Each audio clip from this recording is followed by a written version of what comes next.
Reverenciamos la presencia de Dios, sobre todo su palabra.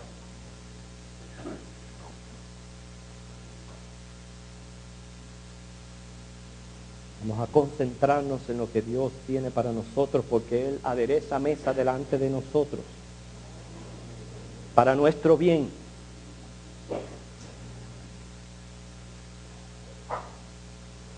No ofenda a Dios entreteniéndose con cosas vanas y no prestando atención a la palabra de Dios. Tampoco ofenda a Dios atendiendo al que está al lado suyo. Y si alguien quiere pues llamarle su atención, dígale, perdone, pero yo tengo que prestarle atención a alguien más grande, que es a nuestro Dios. Preste la atención a la palabra de Dios. ¿Sabe para qué? Para que después no seamos ignorantes.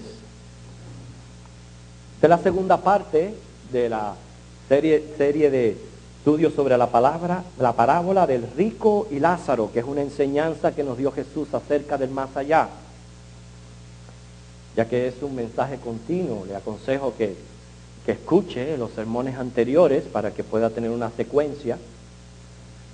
Pero vamos a orar y pedir que Dios nos bendiga en esta hora. Señor, te hemos alabado y te hemos engrandecido en este culto de acuerdo a nuestras fuerzas humanas, porque tú mereces mucho más.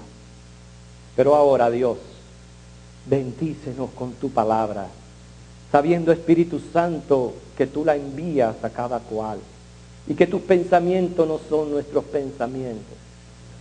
Y como tú envías la lluvia, nos refresca y nos bendice, así tú envías tu palabra para que sea de provecho para nuestras almas. Ayuda a cada uno de los que estamos aquí presentes, Señor, en nuestros límites de nuestro intelecto, a asimilar lo más posible de esta tu palabra. Lo pedimos en Jesús. Amén. En esa parábola del rico y Lázaro encontramos verdades que deberían de impactar la vida del lector. La mensaje anterior tocamos el pecado de muerte que cometió el rico, que lo llevó al Hades, lo cual es contentarse en vivir sin Dios. ¿Y por qué? Les dije que tuvieran listo Colosenses capítulo 1, versículo 15 al 16. Aquí está la razón del pecado de muerte, de contentarse en vivir sin Dios. Porque Cristo, hablando de Cristo, Él es la imagen del Dios invisible, el primogénito de toda creación. Dice, porque en Él fueron creadas todas las cosas, las que hay en los cielos, las que hay en la tierra, visibles e invisibles, sean tronos, sean dominios, sean principados, sean potestades.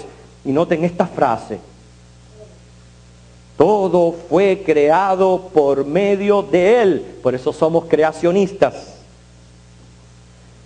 Y para Él, podríamos decir, todo fue creado para Él, lo cual da propósito a nuestra existencia. Fuimos creados por medio de Dios, pero fuimos creados para Él. Y eso lo expresa muy bien Pablo en la carta a los Efesios, en el primer capítulo, los versículos del 3 al 6, donde él dice que fuimos creados para la alabanza de la gloria de su gracia. Ahora usted sabe por qué. Un individuo que no vive para Dios, que vive para sí, ha perdido el propósito de su existencia. Y este es el caso del rico de la parábola. Alguien que se ha conformado, se ha contentado en sí mismo, se ha autoindependizado del Creador. Siendo una criatura, no reconoce a su Creador, y eso conlleva consecuencias funestas. Bueno, el enfoque de esta segunda parte de este mensaje es acentuar que en efectivo sí hay consecuencias al vivir lejos de Dios. Y más para aquellos que le conocieron. Les pongo un ejemplo. El pueblo de Israel experimentó de primera mano la consecuencia de alejarse de Dios. porque para ellos era muy importante recibir la bendición de Dios. ¿Es para usted importante ser bendecido por Dios? ¿Usted cree que es así? Eso es una de las razones por las que venimos al templo, a recibir las bendiciones de Dios. Para el pueblo de Israel, ser bendito era sinónimo de estar cerca de Dios. Es por eso que ellos ordenaban su campamento en forma de cuadro, para que todas las tribus estuvieran cerca y alrededor de aquel tabernáculo donde Dios manifestaba su presencia en una columna de nube, en una columna de fuego. Ellos necesitaban a Dios para salir victoriosos de sus conquistas, para evitar males, evitar epidemias, para que Dios les proveyera de lo necesario, les enviara la lluvia a su tiempo. Y más en aquellos días donde no existía el público. Entonces había que cultivar la papa, la malanga, el boniato, y había que sacarla de la tierra, y había que depender de la lluvia de Dios. Para ellos era muy importante la bendición de Dios. Por eso es que Jehová pidió a Moisés que bendijera al pueblo de esta manera. Números, capítulo 6, versículo 24 al 26. Números 6, 24 al 26.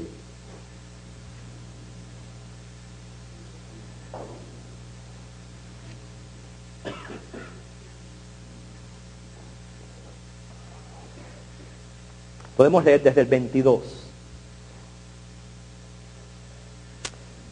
Jehová habló a Moisés diciendo: habla a Aarón y a sus hijos y diles: así bendeciréis a los hijos de Israel, diciéndoles: Jehová te bendiga y te guarde.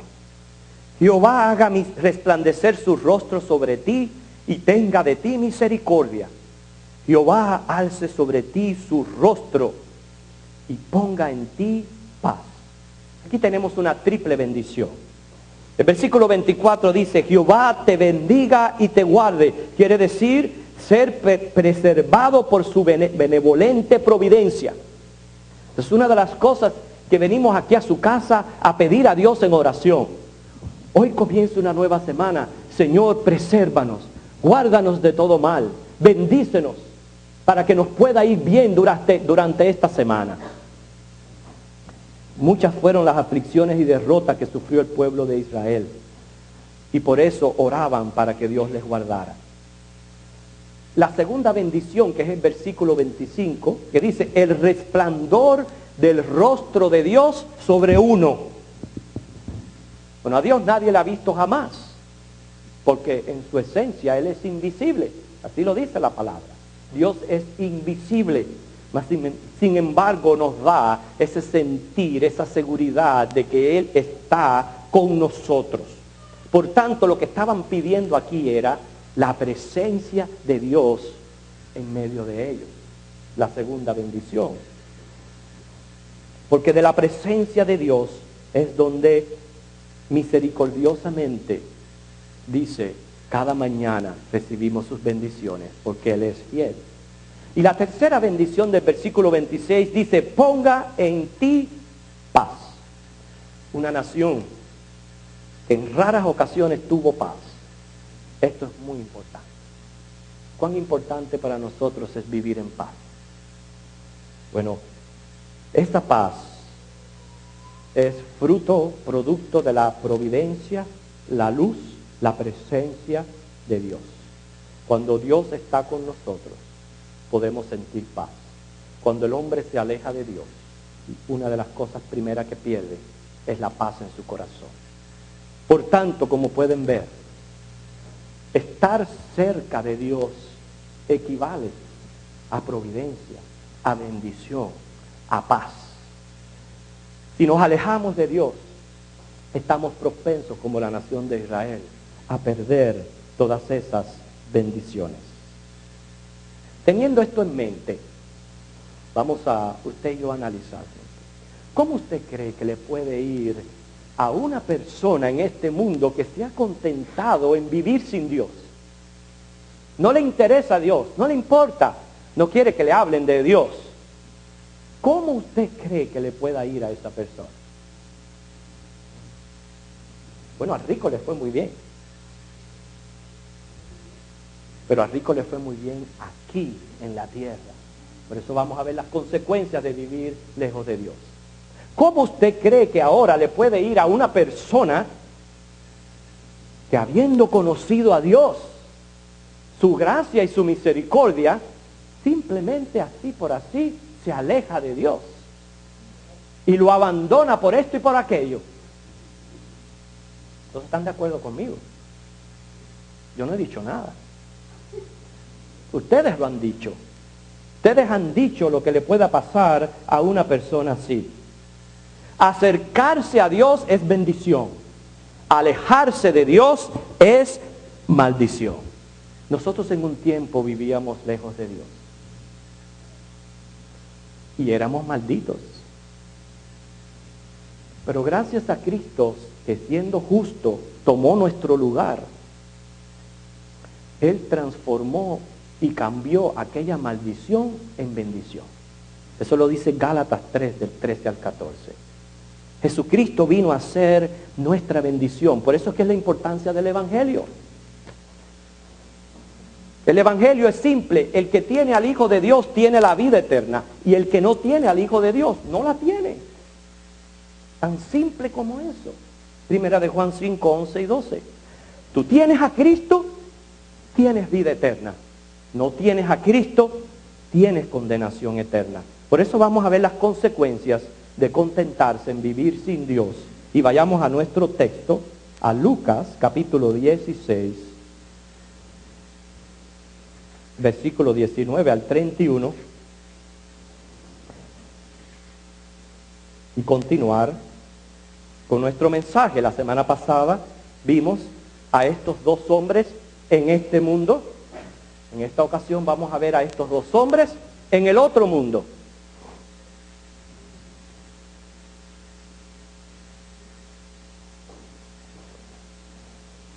Dice, Lucas 16, versículos 19 al 31. Ustedes síganme con la vista mientras yo doy lectura a esta gran enseñanza de nuestro Señor Jesucristo. Había un hombre rico que se vestía de púrpura y de lino fino y hacía cada día banquete con esplendidez.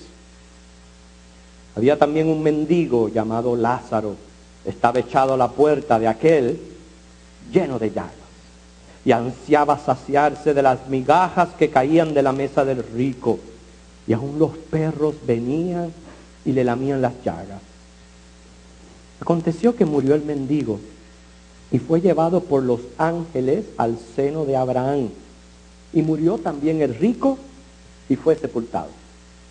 Y en el Hades alzó sus ojos estando en tormentos, y vio de lejos a Abraham y a Lázaro en su seno. Entonces él, dando voces, dijo: Padre Abraham, ten misericordia de mí. Envía a Lázaro para que moje la punta de su dedo en agua y refresque mi lengua, porque estoy atormentado en esta llama. Pero Abraham le dijo: Hijo, acuérdate que recibiste tus bienes en tu vida, y Lázaro también males, pero ahora este es consolado aquí y tú atormentado.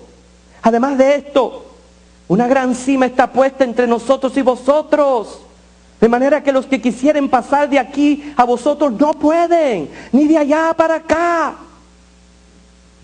Entonces le dijo: Te ruego pues, Padre, que le envíes a la casa de mi padre, porque tengo 5 hermanos, para que les testifique, a fin de que no vengan ellos también a este lugar de tormento. Y Abraham le dijo: A Moisés y a los profetas tienen, óiganlos. Él entonces dijo: No, padre Abraham, pero si alguno fuere de ellos entre los muertos, se arrepentirán. Mas Abraham le dijo: Si no oyen a Moisés y a los profetas, tampoco se persuadirán, aunque alguno se levantare de los muertos. Vemos aquí, lo primero que quiero resaltar es 2 contrastes. Ambos recibieron 2 tratos diferentes. Vimos cómo el mendigo muere y es escoltado por los ángeles al seno de Abraham. Pero del rico, así como de una manera de despecho, dice, el rico fue sepultado. Y así lo deja. Quiere decir, reciben dos tratos diferentes. Aquí encontramos también un contraste entre dos lugares. Siempre ha permanecido la idea, el dualismo, de que hay dos destinos para las almas. Y no es creencia cristiana nada más. Esto lo creen muchas religiones. De que en efectivo existen dos destinos para las almas. Lo que pasa es que están muy confusos en cuanto a esto. Y por eso es que es tan importante atender a lo que Jesús enseña acerca de estos dos lugares. Aquí se menciona el seno de Abraham y el Hades. Vamos a hablar un poquito de estos dos lugares.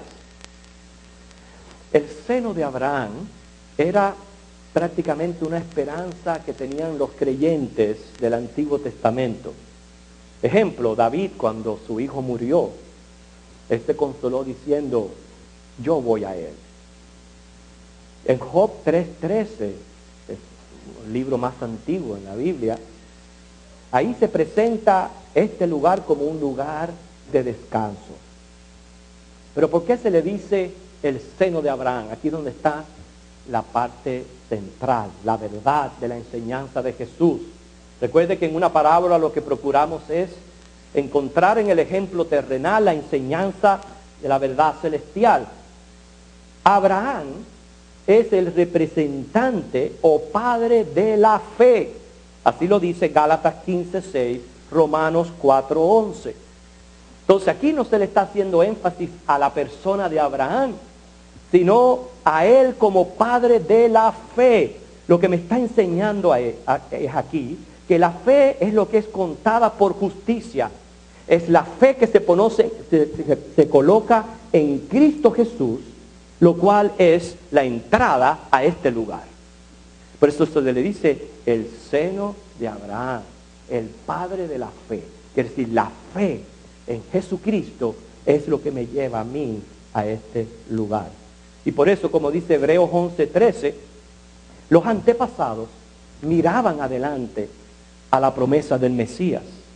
Nosotros, que estamos ya del lado de acá, del cumplimiento de esta promesa, miramos atrás, según Juan 3:16, todo aquel que cree en él no se pierda, mas tenga vida eterna, y así nos unimos todos y coincidimos en el Mesías, en Cristo Jesús. Lo que me dice aquí, el que muere creyendo en Cristo va al seno de Abraham, o paraíso, el cielo, las moradas que Dios nos tenga preparadas y todas las cosas que Él tiene para nosotros. Esa es la esperanza y lo que muestra el Señor Jesús a través de Lázaro. Pero el rico fue al Hades, lo cual esta palabra significa invisible, un lugar de oscuridad. No voy a ampliar acerca de este tema, porque si usted quiere, usted puede buscar el mensaje de la Semana Santa y ver allí todo lo que expusimos acerca de los terrores del infierno y conocer más acerca de esto. Pero según el versículo 23 que leímos, dice, y en el Hades alzó sus ojos estando en tormentos. Quiere decir sufrimientos y torturas mentales. El versículo 24 dice que es de un extremo calor y carente de agua, para simbolizar el sufrimiento físico. Así que no solamente es un sufrimiento mental, sino también es un sufrimiento físico. Según los datos científicos, la Tierra se constituye de 5 capas. Está la atmósfera, que se extiende sobre la superficie de la Tierra a unos 800 kilómetros hacia arriba. Está después la hidrosfera. La hidrosfera constituye las aguas, los mares y ríos, que tiene como promedio de profundidad 4 kilómetros. La litosfera es la corteza terrestre, de unos 50 kilómetros aproximado de espesor. A la hidrosfera y a la litosfera le continúa el manto, y estamos hablando de arriba abajo, atmósfera, la litosfera y la hidrosfera, luego el manto que está debajo de la litosfera, que son rocas en estado viscoso de unos 3.300 kilómetros de espesor, para terminar en el núcleo, el centro, que es una masa fluida de altísimas temperaturas que arde con azufre. El azufre es una sustancia sulfúrica, altamente combustible y asfixiante. Es de hierro y níquel, es magnético, tiene unos 6.500 kilómetros de diámetro. En uno de estas capas, debajo de la litosfera, se encuentra el Hades, lo cual es la antesala del mismo infierno. Estas realidades las presenta Jesús en esta parábola. Los versículos 26 al 31 son muy importantes.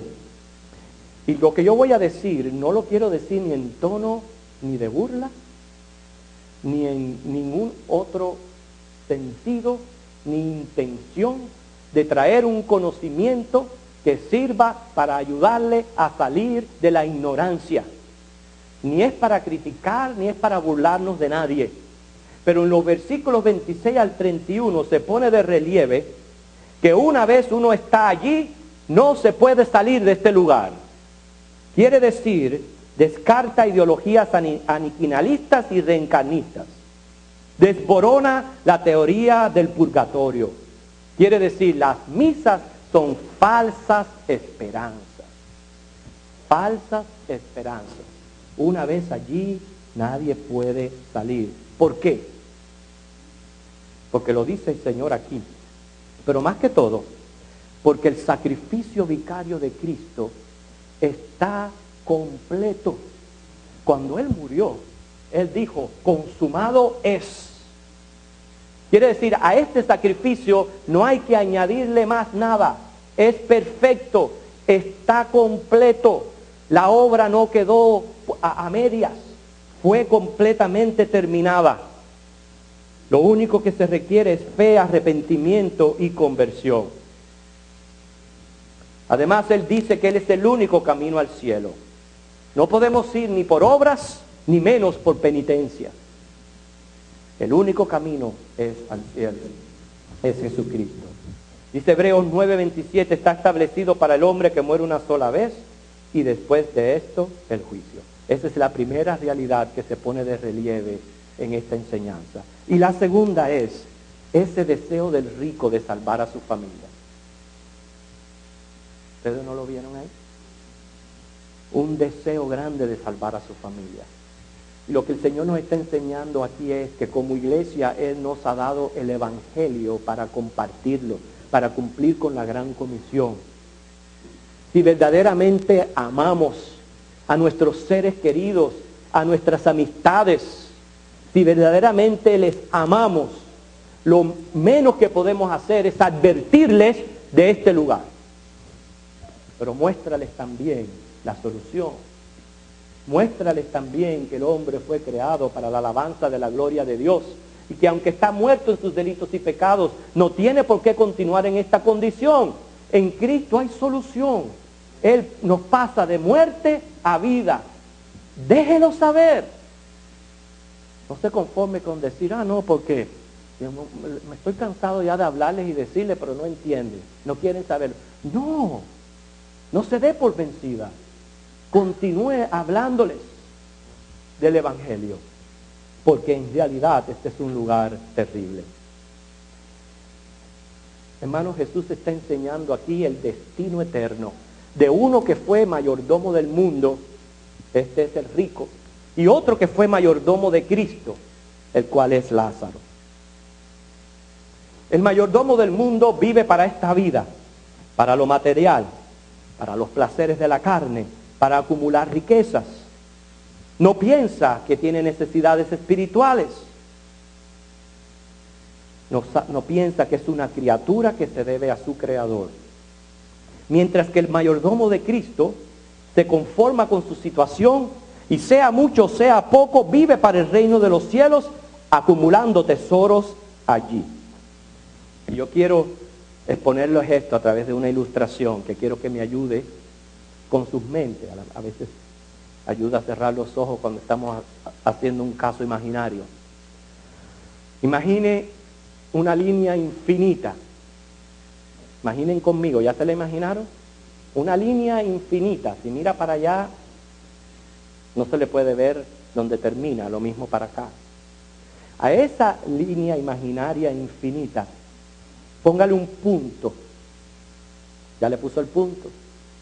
Ahora vamos a separar ese punto fuera de esa línea, vamos a magnificarlo, y ese mismo punto se va a convertir en otra línea, y esa línea es el espacio de tiempo que lleva la Tierra creada, aproximadamente unos 10.000 años.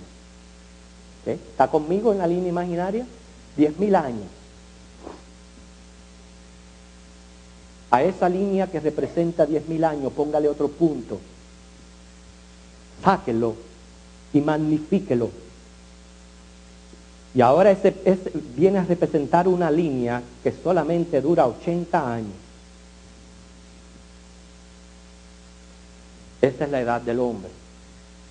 Muchos, por vivir 80 años en placer y en carnalidades y mundanalidades, lo cambian por toda una eternidad. Por eso es que dice la palabra en el Salmo: Señor, enséñanos a contar nuestros días. Trae al corazón sabiduría para poder tomar decisiones sabias y saber qué es lo que me conviene. ¿Cómo vamos a cambiar 80 años por una eternidad en un infierno? Por eso le repito, no hay riquezas que valgan la pena. No hay deleite carnal que valga la pena. Porque además de que podemos decir 80 años de placer, no son tan placenteros. No piensa que son tan placenteros. Porque la vida tiene sus tremendos problemas. Y las cosas no duran. Y las cosas nunca llegan a satisfacernos. Y no permanecen igual. Entonces todavía es más ignorancia y más necedad todavía no prestarle atención a lo que el Señor nos está advirtiendo a través de la parábola del rico y Lázaro. Por eso, ya estoy terminando. Si Dios nos ha permitido, mejor lo voy a decir diferente. Si Dios le ha permitido ser rico, porque yo no me puedo incluir porque no soy rico. Si Dios le ha permitido ser rico, mire, sírvele a Dios con sus riquezas y que tus riquezas glorifiquen a Cristo. Y si Dios nos ha permitido ser pobres, aprendamos a vivir conformes, porque nuestras verdaderas riquezas están en Cristo, en el cielo. La verdad que aseveramos aquí es, hermanos, sí hay graves consecuencias eternas para todo aquel que se contenta en vivir sin Dios. Sí hay graves consecuencias. Continuará sin Dios y separado del Creador por la eternidad.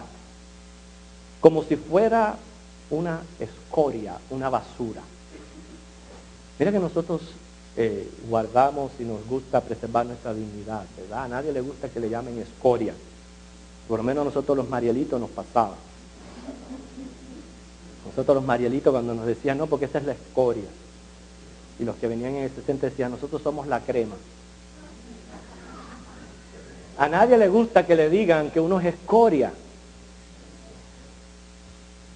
Pero ya usted sabe lo que yo le dije en Colosenses, que fuimos creados por medio de Él y para Él. Si usted no está viviendo para Dios, usted es una basura en este mundo. Usted no sirve. Por algo el Señor cuando pone aquel trono blanco y dice, para esta gente no se halló lugar, ni en el cielo ni en la tierra. ¿Dónde los voy a echar? En el basurero, para el infierno. Como decía Celia Cruz, para que le den candela y que le den castigo.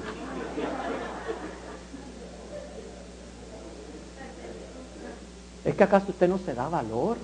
¿Usted no sabe que usted es una criatura extraordinaria? que Dios lo ama y que Dios lo está llamando para, en vez de ser un desecho, ser alguien útil y servirle a Dios por toda la eternidad?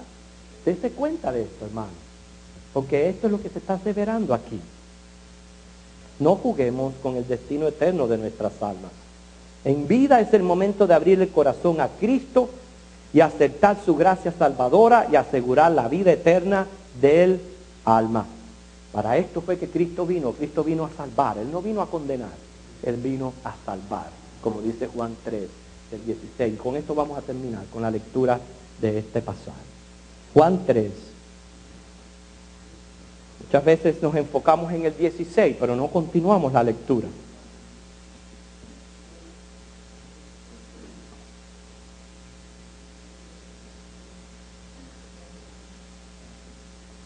Porque de tal manera amó Dios al mundo.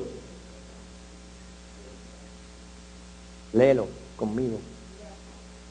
Porque de tal manera amó Dios al mundo, que ha dado a su Hijo unigénito. ¿Con qué propósito?